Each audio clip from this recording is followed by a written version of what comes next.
Hey guys, and welcome back to Jersey to Germany. I got doing a quick tutorial for you guys with Ableton Live. I know a lot of people always wonder how to do the synth wobble bass in Ableton Live without actually having to use a synth VST plugin. A lot of people have to pay for the VST plugins, so it's a lot easier to just use the synth options that Ableton gives you, the presets that come with the actual program, rather than having to go invest in something like Synth, Cyclops, Massive. Although they are a lot better, you can always create your own sounds using synth shots. So usually what I like to do is I take my MIDI track and I open up a sampler. After opening up a sampler, I like to go into my sample files and find a synth shot where the waveform in the beginning, because I've got my waveform here, and towards the beginning, if you can see, I have to have something that kind of rounds off the same at the end, because when I loop it, I don't want it to stutter, okay? So I usually want to go ahead and I want to drag my synth. I've chosen this one. Hopefully it'll sound good. I got to try it out first. So I'm going to drag it where it says to drop my sample. Now, if I hit on the keyboard, it's just going to one-shot. I've got to loop it. In order to make a wobble, I have to loop it. So we loop. Sounds pretty good. Doesn't stutter too hard. Actually kind of has a good flow to it. So depending on the kind of track we're going to make here, I'm going to set this track at 130, like some mid-complextro type music. Okay, I like the dubstep, but complextro glitch hop is kind of my thing. Alright, we're not going to go into mastering right now, but I'd like to usually keep my volume at 0. Full, hopefully it's loud enough where you can hear it. So, 1, we've got to loop it. 2, we've got to put a filter on. Usually what I like to go with, I can't see, so let me just move my screen recorder over. What I like to go is the BP12, okay? Now, I want to usually bring the frequency to about 425, and bring the LFO to 24, and the envelope to -24. So they're opposing one another. I want to turn my LFO on. I'm going to go ahead here and turn it on by beats. Okay, so we're going to go by 1/8 is the most commonly used for the wobble. So what we have here now, if we take a listen, we've got that beginning. So we've got to get the LFO in there. We want to turn our glide onto portamento.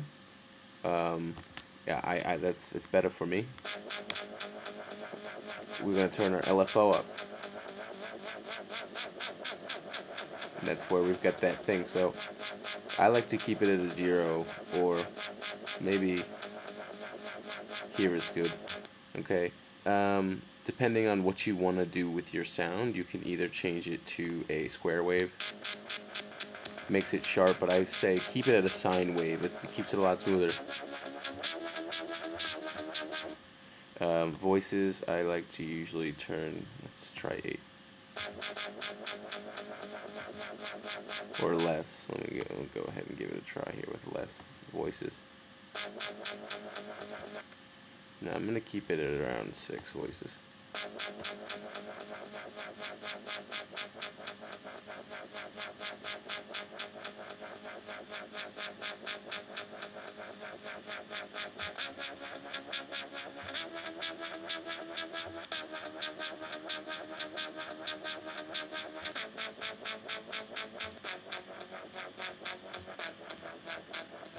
So if we were to go in here to Vengeance, which, yeah, I know a lot of guys are going to say, oh, you use Vengeance, but I don't use their loops and I don't use their melodies, but I do use their drum kits because it does save a lot of time. So with the Dubstep drum kits, they do have a lot of great drum kits, and you can see here I already have my folders open for the drum kits. I love them. Okay, so actually, yeah, let's go ahead and change this to about 128 to match up this that we have here. It's too fast. Let's just give it a try. We'll throw this in the audio one.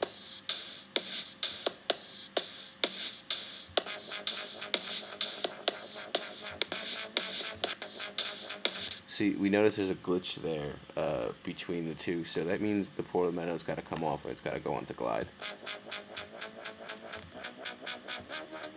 And the time's got to come down. Or up, sorry. Yep, so if it's got that pause, the glide's got to be. I'm sorry, the portamento, that was a mistake. So, but easily fixed. So we got to bring down the time so when it switches that there's no jerk between the notes.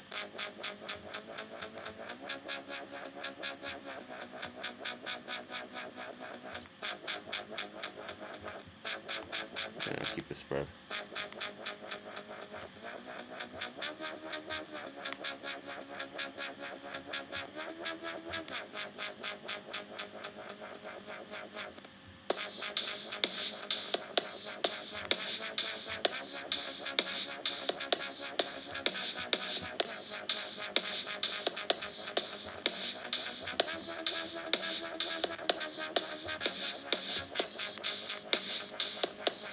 So I hope you guys liked that video, and holler back. See you guys next time on Jersey to Germany.